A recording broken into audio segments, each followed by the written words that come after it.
Alright guys, this is going to be my movie review for Godzilla x Kong: The New Empire. This was one of my most anticipated movies of 2024. It was in my top 3 list and I was super excited to see it. I don't think it lived up to my expectations, to be honest though, and I was a little bit disappointed with it, but without further ado, let's go ahead and talk about pros and then cons, and then I'll give you my rating out of 10. So my first positive is the VFX. Obviously, a movie like this is very VFX heavy because we've got giant monsters for 2 hours. It's obviously going to be pricey for the VFX, and I thought overall it was well done. I don't think it was perfect. I think there's some shots that are kind of iffy, but for the most part, it was really good. Kong's story is the heart of this movie, and I really like it, Like, he thinks he's the only ape on the planet, and then he finds a whole bunch of other gorillas, and he's like, oh, I have a family now. And just seeing his expressions throughout the movie of, wonder, excitement, fear, it's just really cool to be able to see that through a giant monkey. And throughout these movies, I've become kind of attached to the Kong character, so whenever he gets hurt or something, I feel kind of sad. That might feel weird to say because it's literally like a 50-story giant gorilla, but honestly, yeah, I do feel for this dude. He also takes up a father figure role in this movie with Zuko, which is another positive that I have with this film. Kong is basically the Kratos to Zuko's Atreus. Kong can also be seen as the Joel, and Zuko is kind of like Ellie, and I really like that dynamic throughout the movie. And Zuko is just a really cool character. I do wish we got to explore his backstory a little bit more because he just kind of pops up and we don't get to know, who his mom is, who his dad is. I think it's Scar King, but I don't know. So his background is a little mysterious, but I just really like his character. At first, he doesn't like Kong. He's trying to get rid of him, but then he, over time, just grows to like Kong and actually protects him and fights alongside him, and it's just a really cool relationship that they have. My next positive is the fight scenes. When you've got a badass poster like this, you know the fight scenes are going to be fire, and they were in this movie. There's 2 that I really like in particular. There's a fight with Kong and Scar King, really badass, and then I would just say the entire final fight, that was really cool, and just an amazing spectacle to watch in IMAX. And they whipped out some wrestling moves, which was really cool to see, like a giant gorilla basically pull an RKO, that's some cool stuff. I also like that we had a pretty good variety of monsters in this movie, at least 5 different species, and it was just cool to just see that different variety, because I thought it was honestly just going to be Scar King, so basically a bunch of apes, Godzilla, and then Shimo, and then there was actually a lot more, so that was really cool to just see all these different species. I also really like the balance between humans and monsters that we had in this movie, because normally it's skewed towards humans, but this movie, I believe they said that it's pretty much 50-50, and you feel that because you're actually entertained for almost the entire movie because of how much monsters we actually get in this film. My next positive is just the overall energy of this film. It's just a very exciting movie to watch because we've got Godzilla transforming, we've got Kong seeing other apes, all these cool fight scenes, going to Hollow Earth and everything. It's just a very exciting film, and it's just really good vibes.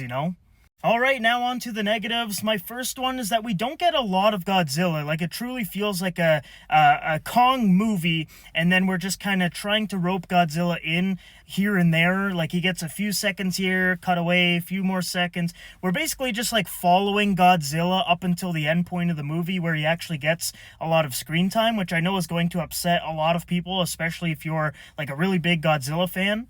I don't think he had to be in the movie from the get-go, but I definitely think he needed a few more minutes. And also, how badass is the pink energy? I love it. Some people hate it, they prefer the blue, but honestly, I love the pink. I still like the blue, but the pink is a nice change. Look at that! That is just so badass. I'm gonna get the Godzilla action figure thing to put in my background for movie reviews and stuff back at my house, but yeah, that looks really freaking cool. My next negative is the monster Shimo.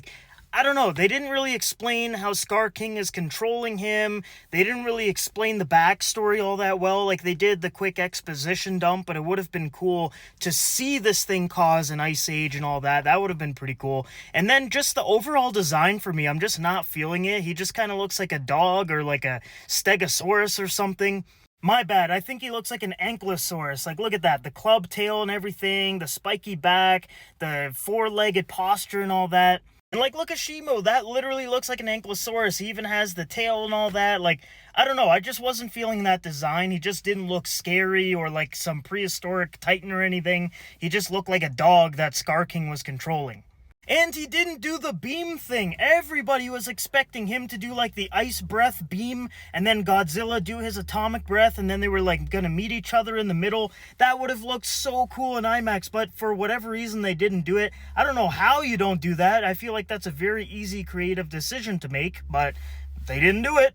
My next negative is the human aspect of the story, which I know everyone doesn't really care about it anyways when they go see a Monsterverse movie, but the humans just sucked in this film. Like, the only one I really liked was Brian Tyree Henry's character. He's this guy who, he's trying to, like, film a documentary while he is in Hollow Earth, and, he was kind of funny, made some good jokes. Some of them landed, some of them didn't. He was really, like, the only human character I liked, though. I guess I kind of like Dan Stevens as Trapper in the movie too. He's basically like a Titan veterinarian, so some of the stuff he did was kind of cool. He had some good needle drops throughout the movie because he's like playing music out of this ship that he was flying, so yeah, I guess I liked him as well. Another negative I had was that a lot of the humans are kind of like narrating the movie for us, which was kind of awkward and just didn't really flow all that well. Like, for example, there'll be people like, Godzilla is waking up, and then the next scene is Godzilla waking up, and then it's like, Godzilla is swimming in the water in Italy, and then Godzilla swimming in the water. You know what I'm saying? They're basically calling it out as we're about to watch it, and I just wasn't a huge fan of that. Just show us the monsters doing whatever they're doing. We don't need a human character to just pop up and tell us what they're doing. My next negative is an aspect of Scar King. I do like him as a villain. I thought he was pretty badass, pretty menacing. He's a little bit of a psycho as well. He's like chuckling at Kong, making fun of him and stuff in front of all the apes. And, I like the character, but I think he should have been introduced like right at the beginning. I think that would have been pretty cool, set the groundwork for him to be the villain of this movie, but he doesn't really show up until maybe like an hour in. So yeah, he's a good villain, but I do think he needed a bit more screen time to really just signify his presence in this movie.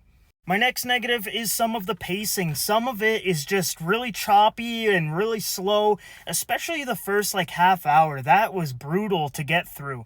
It was just like human characters just yapping about whatever, and I'm just like, okay, let's get the story going, okay?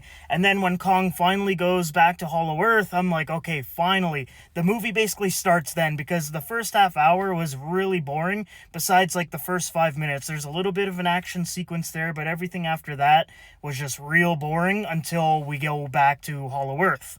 And my last negative was that Kong was just kind of, down in the dumps in this movie. Buddy is getting, like, all these injuries and all these things are happening to him. And I'm like, okay, like, I want to see Kong just be a badass, full health, go crazy.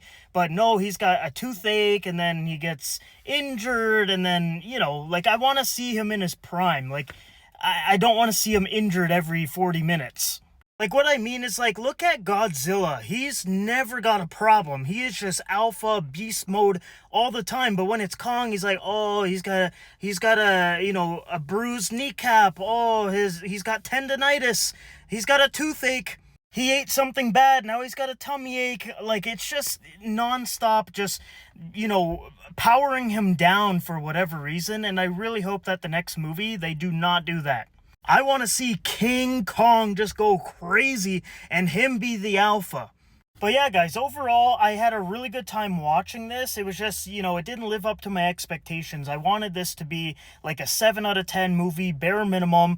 But, there was definitely some problems with it.